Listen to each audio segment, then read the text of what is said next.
370 जब खत्म हुआ तो कमला हैरिस ने कहा था कि कश्मीर के लोग ये ना समझे कि वो अकेले हैं। Yes. और जरूरत पड़ेगी तो लोगों तब वो वाइस प्रेसिडेंट नहीं थी, लेकिन ये कहा था कि जरूरत पड़े तो हस्तक्षेप भी करना चाहिए। यस तो बात यह है कि अगर कमला हैरिस उतनी ही इंडियन है और उनको इंडियन इंटरेस्ट का उतनी ही फिक्र है जितनी हमारे यहाँ उन नेताओं को है जो बालाकोट के सबूत मांगते हैं, जो कि कश्मीर में आर्टिकल 370 वापस डालने की बात करते हैं कि हमारी सरकार में तो हम वापस ले आएंगे।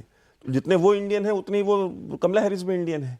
तो भारत के लिए उनका आना चिंता का विषय है, लेकिन भारत की जो मार्केट है और भारत की जो क्षमता है, एक राष्ट्र के तौर पे 140 करोड़ की हमारी आबादी है और हम राष्ट्रभक्त लोग हैं, ठीक है, हमें इस देश से प्यार है, हम यहाँ पे 25,000 साल से हम यहाँ रह रहे हैं, हम एक ओल्ड सिविलाइजेशन है।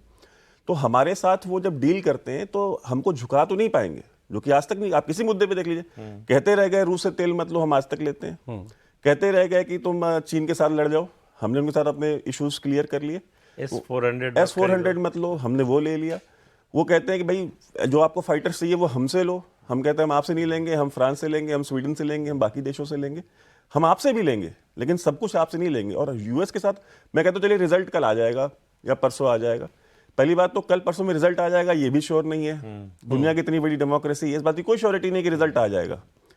वो एक हफ्ते में भी आ सकता है, एक महीना भी लग सकता है। ये यूएस डेमोक्रेसी की खूबी है। और दूसरा, आ गया तो मानेगा कौन? अगर ट्रंप जीत गया तो क्या कमला हैरिस एक्सेप्ट कर लेंगी?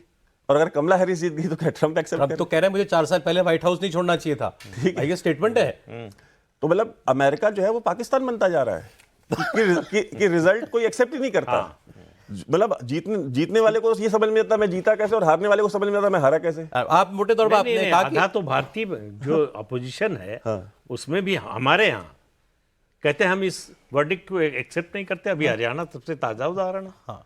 लेकिन ये काम वहां ज्यादा ट्रंप करते हैं। नहीं, असेंबली में नहीं। आप मेरे नोट कर लीजिए, अगर ट्रंप जीत गए तो ये डेमोक्रेट्स पूरा सिस्टम धर्म भरम कर देंगे, एक्सेप्ट नहीं करेंगे, बनने नहीं देंगे वो ट्रंप को उतारने के लिए उन्होंने क्या नहीं किया।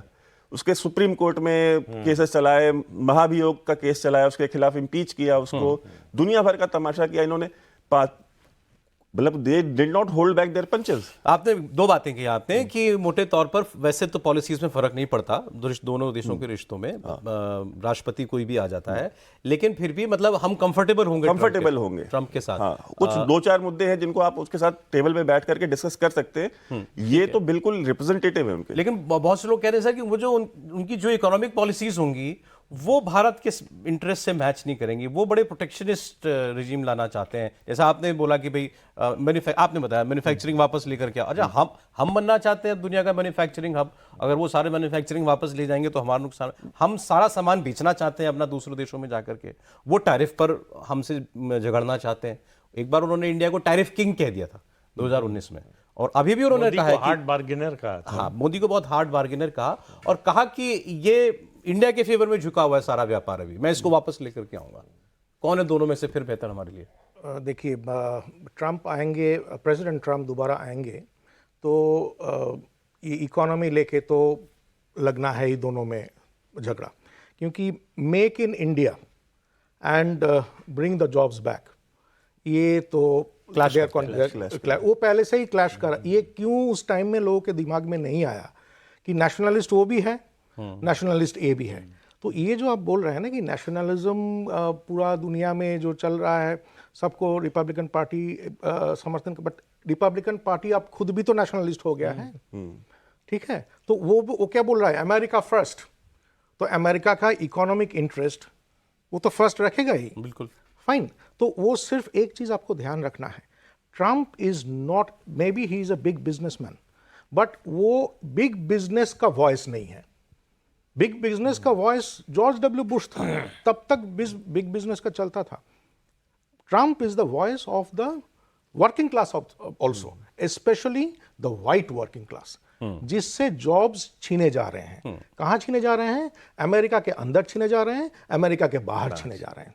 तो अमेरिका के बाहर और अमेरिका के अंदर ये जो जॉब्स छीना-छीनी चल रहा है, इसको समर्थन करते हैं डेमोक्रेटिक पार्टी, ठीक है। तो ये लोग, पहले हम क्या सोचते हैं कि पहले ये देखना पड़ेगा कि अमेरिका का working class, common middle class, ये लोग क्या सोचते हैं। ये लोग सोचते हैं कि हमारे इकोनॉमी के लिए बेहतर ये होंगे। ट्रम्प होंगे। हाँ, हम कुछ दिन पहले एक टीवी प्रोग्राम देख रहे थे जिसमें एक इंडियन अमेरिकन बिजनेसमैन बोल रहे थे कि ट्रम्प अच्छा नहीं होगा, बहुत सारा लोन्स बढ़ा देंगे, गवर्नमेंट बोरोइंग, फेडरल बोरोइंग बढ़ा देंगे। तो ऐसा कुछ अब मुझे लगे ये एब्सोल्युटली बेसलेस है, ऐसा कुछ नहीं है। Republican party is actually a party which believes in cutting government expenditure. Fine, उन लोगों का स्लोगन ही है cut welfare cut taxes, cut welfare cut taxes. Republicans बोलते हैं। रिपब्लिकन्स बोलते हैं।